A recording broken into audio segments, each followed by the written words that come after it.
Queridos irmãos e irmãs, reverendíssimo Padre Miguel, pároco dessa comunidade, também lembrando o Padre Ladislau com seu trabalho, sua dedicação, também muitas pessoas conhecidas já de tanto tempo e outras novas também, aqueles que nos acompanham também através da rede social, nosso carinho, que oportunidade maravilhosa chegar à sua casa, ao seu coração, trazendo essa mensagem, também a novena desse padroeiro que tem tanto a nos ensinar com o tema dessa noite, que é o encontro com Jesus Cristo e a missão a partir deste encontro. Hoje nós meditamos nessa liturgia belíssima da dedicação da Basílica de Latrão, a mãe de todas as igrejas. Estamos em comunhão com a nossa igreja-mãe, e ela nos ensina esta comunhão uns com os outros. Por isso que a primeira leitura de hoje, se nós escutamos bem ela, nos fala do templo do Senhor, aonde corre uma água como o rio para o Oriente, é uma simbologia, e nesta água vai chegando naquele mar salgado e vai transformando numa água boa de beber. Os animais vão encontrando vida, a vida vai brotando a partir desta água. E essa profecia está se cumprindo em nosso tempo. Essa profecia é a igreja que traz agora com os sacramentos esta água viva que está indo para o Oriente, que simboliza o nascer do sol, um novo dia de esperança, de alegria e de paz. Nós estamos saboreando esta água que vai transformando o mar salgado do pecado, do sofrimento, da dor, da dificuldade. Como exemplo do Mar Morto, mesmo seja morto, tem um pouquinho de vida lá, mas simboliza que não existe vida, mas está transformando. Vai transformando a nossa casa, a nossa família, vai transformando a nossa história. Vamos nos deixando abrir para a graça de Deus. Quando eu preparava essa reflexão da noite, eu olhei para a Sagrada Escritura, desde já do tempo de Adão, a promessa de Deus, mas vamos encontrando lá vários personagens: Abraão, Moisés, Noé, os profetas, Nossa Senhora, os apóstolos. Todos eles tinham uma realidade de vida, todos eles tinham uma história pessoal, familiar. Abraão, por exemplo, já estava aposentado, já de idade avançada, já com a sua esposa, estava esperando só a hora da morte. Mas Deus chega para ele, imagine se fosse conosco, chega para ele e diz assim: Abraão, sai da tua casa, da tua terra, pega a tua esposa, ambos de idade avançada, e vai para o lugar que eu te mostrar. Se fosse conosco, chamar Deus de louco, às vezes para ir na missa, para ir num grupo de oração, participar de alguma coisa já é um trabalho imenso, uma dificuldade, alguns católicos, né? Imagina, pegar ônibus, tem carro, sair de casa, está frio, está chovendo. Imagina Abraão saindo lá, com a sua caravana, com tudo, para ir para um lugar que Deus iria mostrar para ele. Moisés, por exemplo, príncipe do Egito, vê o sofrimento do povo e se indigna lá, e é expulso porque acabou matando um egípcio, e Deus faz uma proposta para ele voltar agora para o Egito para libertar o povo. Mas o que Moisés tinha? Ele um cajado. Imagina que loucura isso. Os profetas, Ezequiel não sabia nem falar uma criança, mas foi lá. E aí vamos ver Nossa Senhora, vamos ver José, vamos ver os apóstolos, cada um na sua realidade. Um era cobrador de imposto, o outro lá era pescador, um era meio da pá virada, como o ditado, que era Judas Iscariote, teve a oportunidade de conhecer a graça de Deus, mas felizmente não quis. Mas pessoas com situações tão diversas e realidades, que o momento que se encontraram com a graça de Deus mudou a vida. Teve uma transformação, não só o pessoal deles, mas uma transformação da época do tempo. E aqui vemos os nossos santos, São Martinho, por exemplo, soldado romano, faz uma experiência da graça de Deus e se encontra com ele no cortar do manto para cobrir alguém que estava passando frio. Que coisa extraordinária. E aqui nós vamos entrar no nosso tema da noite. Esse encontro pessoal com Jesus Cristo muda a nossa vida. Eu tenho dito na minha paróquia, não existe católico de braço cruzado. Ai, pai, eu tenho muita fé, eu creio em Jesus, eu tenho a minha fé do meu jeito. Eu digo, o que você faz com a sua fé do seu jeito? Eu estou em casa, lá nas minhas coisas, o que mais você faz? Não faço isso, só isso, não me envolvo com mais nada. Desculpa, meu querido, você não sabe o que é fé. Você realmente nunca teve uma experiência de Jesus Cristo. Porque a sua fé nada mais é do que uma fé egoísta, fechada em si mesmo. Aonde Deus é teu empregado e teu escravo, que você pede bênção, pede graça, faz novena, dá lá R$30 para Deus, vai lá, faz uma caminhada de 30 quilômetros, acende uma vela do tamanho de você, e depois diz para Deus assim, não vem para cá me encher a paciência que eu não tenho tempo para ti. Mas na hora que eu precisar, Deus, eu estou rezando, tu me dá a graça, eu tenho que trocar a caminhonete, eu tenho que arrumar minha casa, eu tenho que viajar, eu quero bênção na minha vida. Aí quando Deus chega e pede, meu filho, ajuda lá na igreja, lá numa pastoral, num grupo, num movimento, num trabalho. Não posso, não dá, tem que viajar, tem que passear, tem que ir para a praia, tem que ir para o sítio, tem que ir para tudo que é lugar. Em nenhum momento para Deus. Mas que experiência é essa de Deus que você fez na sua vida? Que experiência é essa de Deus que você está acomodado? Vai para a rede social, reclama, xinga, ofende, briga com todo mundo e está de braço cruzado, esperando que os outros façam. Não existe cristão católico de braço cruzado e nem fé fechada dentro de casa. Aliás, essa pandemia até ela deu uma mexida com a gente, porque as pessoas se acomodaram bastante estar em casa, na missa, através de uma live, alguma coisa assim. Mas eu tenho observado que as pessoas que realmente viveram bem a fé, que fizeram uma experiência com Jesus Cristo, estão lá na igreja. Na paróquia, lá em Gramado, nós estamos desde maio já com as nossas missas presenciais. O que eu percebo? Aquele católico do braço cruzado, do de vez em quando, é esse que não vai. É esse que não consegue participar das coisas. Consegue em tudo que é lugar, vai na farmácia, vai no mercado, vai no shopping, anda pelo centro de Gramado, faz um monte de coisa. Mas na missa eu tenho medo de pegar Covid. Mas por amor de Deus, tem uma coisa errada nessa história. Essa pandemia foi nos revelando uma outra pandemia, não só de caráter, mas aquela pandemia da desculpa, do de vez em quando para Deus. Ontem o Evangelho falava muito sobre isso, as 5 jovens previdentes e as 5 imprevidentes. Eu dizia ontem na reflexão, as previdentes são aquelas inteligentes, cheias de sabedoria de Deus, como falava a primeira leitura de ontem, que colocam a oração, mantém o óleo da oração, da missa, da caminhada de fé, elas estão atentas, estão ligadas, mantém aquela chama acesa. E as previdentes, aquele tipo de católico, assim, do de vez em quando, de vez em quando para Deus, se tiver um tempo, eu dou para Deus. Na sua agenda do dia, tem um monte de prioridades, tu olha assim, de manhã até de noite, tudo é prioridade. Mas em nenhum momento Deus faz parte da prioridade, tem uma coisa errada. Em nenhum momento, tem de noite, assim, quando eu chegar em casa meio cansado, assim, aquela correria, eu faço uma Ave Maria meia boca para Deus, assim, está pronto já. Isso é experiência de Jesus Cristo, o tema dessa noite vai nos questionar, isso é experiência de Jesus Cristo realmente? Os santos foram homens e mulheres, eu falava dia 1º de novembro, dia de todos os santos, que foram transformadores de época, transformadores de mentalidade.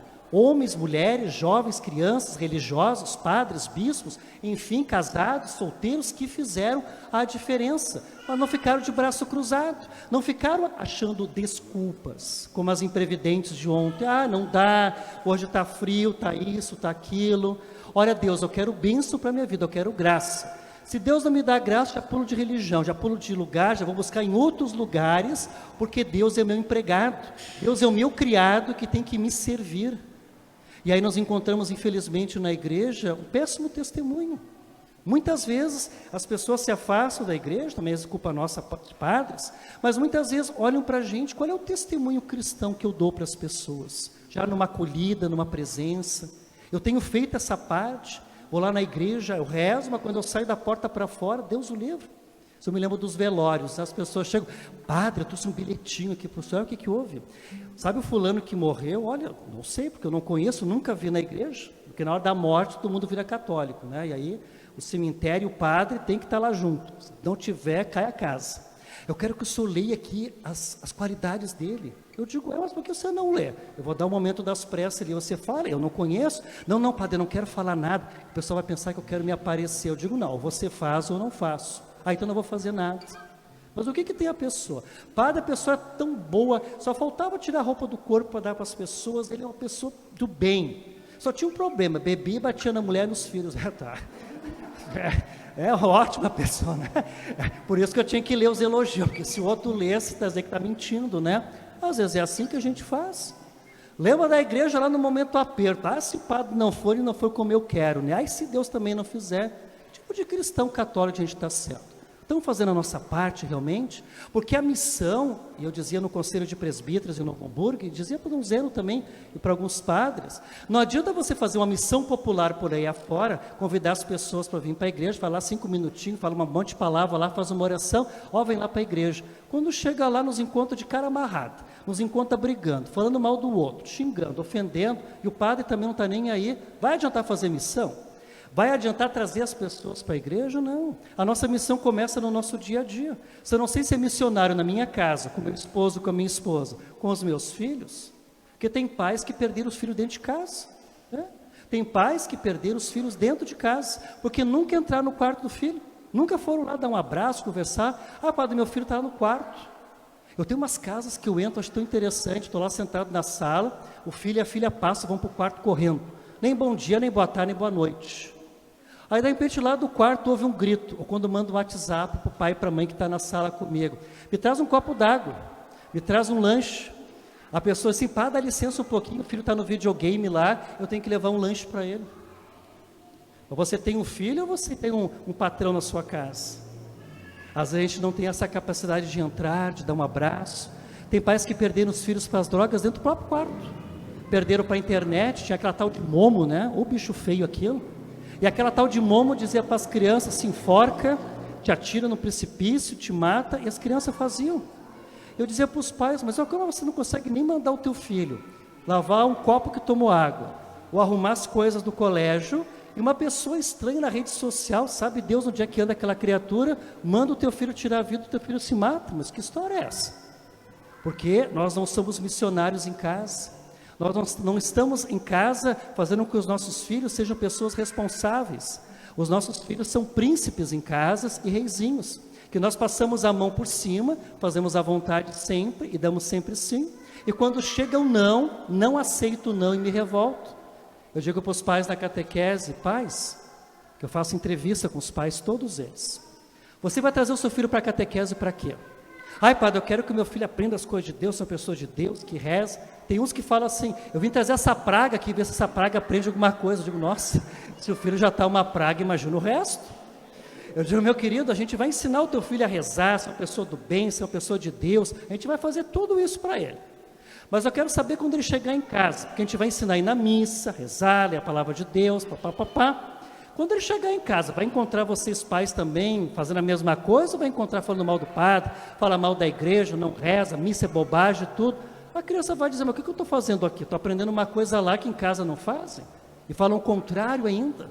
Isso é ser missionário, desde pequenininho. O filho e a filha que enxerga o pai e a mãe fazendo um caminho certo, mas vai tranquilo. Ela vai ter as suas dificuldades, que é normal que tenha, mas ela vai aprender já desde pequenininha a fazer a diferença. Nós começamos a fazer a missão dentro da nossa própria casa.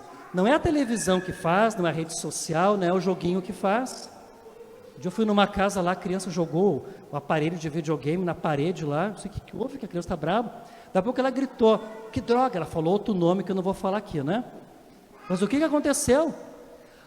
É que ele está dizendo lá, padre, que não conseguiu matar a quantidade de pessoas que ele matou ontem. Eu digo, nossa, ainda bem que é no videogame, né? Tu imagina ser na vida real. A brabeza da criança estava porque ela não conseguiu matar tanto. Eu perguntei, querida mãe, mas o que você está ensinando para o seu filho? O que você tem passado para ele como casal missionário? Casal que tem o sacramento do matrimônio, que vai na missa. Você tem mostrado para o seu filho isso? Tem pais que chegam assim na catequese, olha padre, o meu filho que vai decidir se ele quer ir na missa, se ele quer estudar na catequese, eu vou colocar ele. Eu digo, não, mas nem coloque. Porque se seu filho com 9, 10 anos tem poder de decisão, você tem que rever a sua vida. Porque se o seu filho agora está dizendo para ti, pai e mãe, o que ele quer fazer, e aqui nós temos por trás o gramismo, que vai desestruturando a família e também todos os sistemas sociais, aonde uma suposta liberdade se torna uma libertinagem, onde você não pode instruir, mas deixa livre para que ele possa escolher um caminho duvidoso depois. E aí nós vemos a destruição da sociedade, o que está acontecendo. Na paróquia eu tive professoras que apanharam no rosto, eu tive professoras que levaram cusparada no rosto e levaram tapa na cara de pais, porque foram chamar a atenção do filho, foram chamar a atenção deles no sentido positivo, e dizer, olha, vamos fazer um caminho legal. Que missão nós estamos fazendo como cristãos católicos para mudar essa realidade? Vamos vendo as ideologias crescendo cada vez mais, ideologias perversas e cruéis. Nós padres que atendemos pessoas, nós vemos gente chorando, gente que se destruiu por causa dessas ideologias e paga um preço caro. E Deus está nos convidando, como começou lá no tempo de Noé, como eu falei, veio vindo Abraão, Moisés, os profetas, os apóstolos, os santos, a sermos pessoas de descruzar os braços e fazer a nossa parte. Padre, mas o mundo está tão violento. Onde é que está Deus no meio dessa história? Quanta morte, quanta coisa, quanta destruição. Será que Deus existe, Padre? Vamos mudar a pergunta de repente. Vamos perguntar onde é que nós colocamos Deus para que as coisas estejam assim. Não é Deus que nos abandonou, pelo contrário. Deus ele está mostrando o caminho para mim e para você. Para chegar até Ele, olha para Jesus e olha a mensagem, que você vai saber qual o passo que vai dar. Agora, se eu não quero dar esse passo, não, vou fazer por conta própria. Aí você vai acabar tomando um caminho errado. E essa evangelização tão bonita, diante de um mundo que está complicado, tá, mas o mundo não está um caos. O mundo só está precisando de cristãos católicos que descruzem os braços, porque o pessoal do mal já está a 1000 por hora. Por isso que Martin Luther King já dizia, eu não tenho medo do grito dos maus, eu tenho medo do silêncio dos bons. Do silêncio dos bons, que de braço cruzado fica só na rede social resolvendo, que fica só falando para os outros que tem que fazer, mas ele mesmo não faz. Ah, não tenho tempo, não posso, não dá, deixa assim. Onde é que existe católico assim? Não existe. Nós queremos uma religião nova era, uma religião daquele Deus que no fundo sou eu mesmo no espelho me olhando. Ai, me dá tanta paz, estou tão bem, estou zen aqui, estou ótimo. Isso não é cristianismo. Isso eu mesmo querendo apenas o meu próprio benefício. E hoje essa liturgia, e olhando para São Martinho, está nos convidando a atitudes coerentes. Ai, padre, eu não vou na igreja lá porque eu não gosto de fulano, ciclano, falou uma coisa que eu não gostei do padre. Eu digo, olha meu querido, minha querida, você então não conhece a igreja. Se você entrou por causa das pessoas, é porque nunca conheceu Deus. Se você conhecer Deus, você vai saber que as pessoas que estão lá contigo são fracas e limitadas. A igreja é aquela que faz os santos, aquela que nos ajuda na santificação. Se você infelizmente tem essa mentalidade, reveja a sua vida, reveja os seus conceitos. E Deus está nos convidando a fazer uma grande transformação, mas Ele precisa de um sim generoso, que a gente descruze os braços, saia da lamentação, saia do vitimismo, saia do pessimismo, saia das reclamações e tome atitude. Olha Paulo quando ele descreve para nós as suas cartas, o sofrimento que ele passou. Se de repente um sofrimento de Paulo lá, que foi a perseguição dos irmãos, fosse conosco, tínhamos abandonado tudo. E Paulo sofreu, não foi poucas coisas, fome, nudez, perseguição, sofrimentos ali, foi preso, foi maltratado, foi jogado do barco para fora, N situações, mas manteve firme, combateu o bom combate, combateu para nós, para nos ensinar também que nós queremos ser missionários. E olha para São Martinho, foi exatamente esse passo da vida dele. Queremos a bênção de Deus? Queremos? Claro que queremos. Mas temos que fazer com que essa bênção na nossa vida também chegue para os outros. Senão nós vamos nos fechar em nós mesmos e lá na frente os filhos, os netos e bisnetos de vocês vão passar trabalho no mundo em que nós vamos deixar para eles. Precisamos urgentemente fazer a nossa parte, ser protagonistas de um mundo novo, mas vai ter que sair de si mesmo, vai ter que sair da sua realidade, vai ter que dar um passo a mais e na prioridade da agenda do dia, Deus tem que ser a primeira prioridade.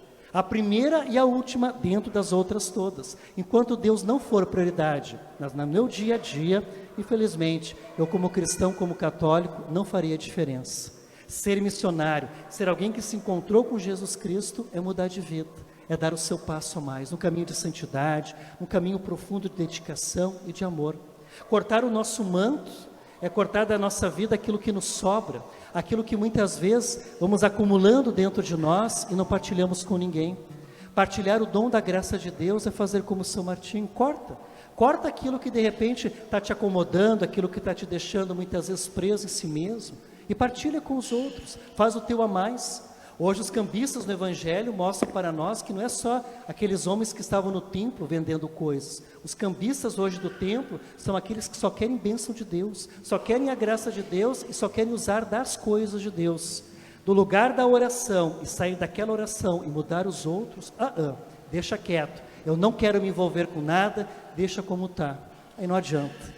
Estamos no meio de uma eleição, diante de um momento tão importante em nossa sociedade, e vemos, infelizmente, tantos cristãos católicos desviados da própria fé, desviados da mensagem de Jesus Cristo, infelizmente, apoiando e defendendo ideologias que defendem a morte, a destruição do ser humano, que vão destruindo família, tudo mais, infelizmente, porque não conheceram Jesus Cristo, ou se dizem católicos, mas de católicos nunca conheceram nada, e muito menos de cristãos. E Deus está nos convidando a entrarmos nesse campo. Não adianta reclamar que a política está ruim, se eu também não entro nela para mudar. Não adianta reclamar dos poderes, se eu também não entro lá e não faço a minha parte. Para que possamos ser realmente missionários, temos que tomar atitude lá no seu trabalho, lá na sua casa, no seu restaurante, onde você está, ali você é chamado a ser missionário, ali você é chamado a ser testemunho da fé e da graça de Deus. Então que o Senhor nos acompanhe, que o Senhor nos ajude a fazermos uma verdadeira experiência de Jesus Cristo e a partir dela sermos portadores dessa mensagem maravilhosa de transformação da sociedade e do mundo que tanto precisa. Que o Senhor nos acompanhe hoje e sempre. Amém. Iluminados, instruídos hoje por essa liturgia e fortalecidos pela graça de Deus, coloquemos de pé e juntos renovemos a fé dizendo: creio em Deus Pai Todo-Poderoso,